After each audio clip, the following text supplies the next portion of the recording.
readers. I'm so glad you're back for the next part of our Play Me Some Music class.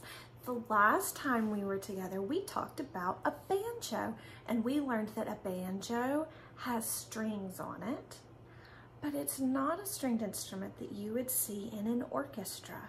Well, today's instrument is one that you are going to see in an orchestra. Today, I'm going to show you a violin. And if you notice, this picture has beautiful ballerinas playing in it. And here we have what is called a string quartet. And a string quartet is 4 musicians who are playing stringed instruments together to make beautiful music. And in this picture, we have a cello, which is a big stringed instrument. We have 2 violins and a viola, which looks very similar to a violin, but it's bigger.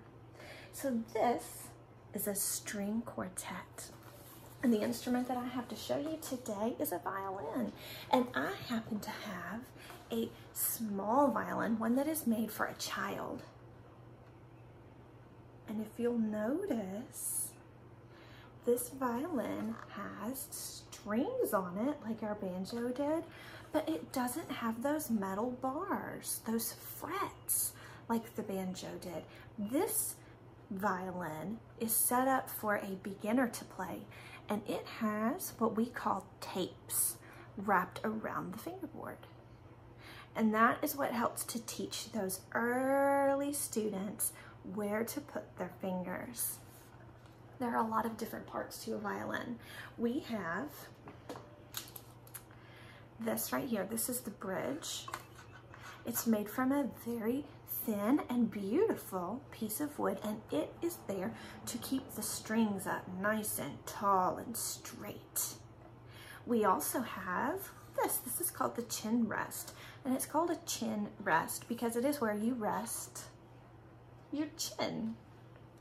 Now I have this taken off of the instrument because this instrument's a little small for me, but there's also a shoulder rest that you hook with these. You hook onto the back of your violin, and it sits across your shoulder so that your shoulder doesn't get sore when you play. Now a violin isn't held like this and strummed like our banjo was. You put it under your chin and you use what's called a bow. Look how long that is. And it is pulled across your strings to help make the sound. Now a bow has this right here. Can you see that? Can you see it move? Those are horse hairs, and the horse is not hurt when they get that horse hair from them.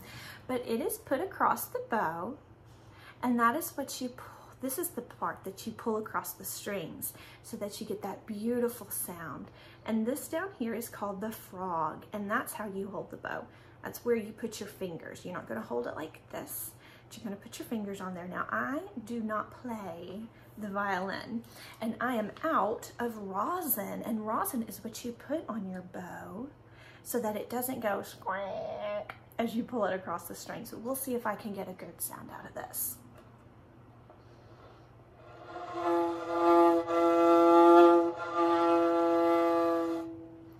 And just like with the banjo, in order to play different notes, you take your finger and you move it on the string. Listen how that, as I move my finger.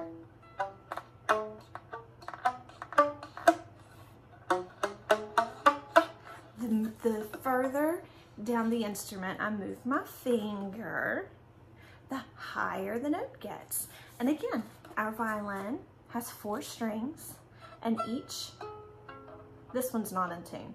Each string is tuned to a different letter of the musical alphabet, so you can play all of those beautiful songs and melodies and pieces of music that were written for the violin. So our second instrument that we have learned about is the violin, and in the comments, I would love for you to leave me a message and let me know if you play the violin, if you've got a brother or sister or a cousin who plays the violin, if you've ever heard an orchestra or a violin somewhere. Maybe you've heard one at church before on a Sunday morning.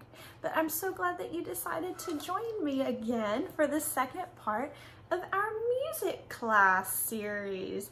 Have a wonderful day.